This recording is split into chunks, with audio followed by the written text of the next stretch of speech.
ఓం శ్రీమాత్రే నమ. మహాభక్తులకు శుభము కలుగునుగాక. ప్రియమైన భక్తులారా, శివపురాణంలోంచి ఒక మాట చదువుకుందాం. పరమాత్మను ఎప్పుడు శ్రేష్టమైన వస్తువులతోనే పూజించవలెను. పరమాత్మ అయిన దేవుణ్ణి మనము శ్రేష్టమైన వస్తువులతోటే పూజించాలంట.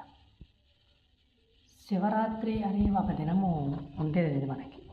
ఆ రాత్రి 1,000,000 రాత్రులతో సమానం. ఆ రాత్రి మరి లింగం ఉద్భవించింది. ఆ ఉద్భవించిన సమయంలో బ్రహ్మ విష్ణువు కుడి ఎడమల ఉండి పరమాత్మని పింజమరలతోటి, పుష్పములతోటి, ఉత్తరీయముతోటి, గంధముతోటి, పుష్పముతోటి, ఇంకా నానా విధములైన సుగంధ ద్రవ్యములతో పరమాత్మని పూజించిన వారే ఉన్నారు.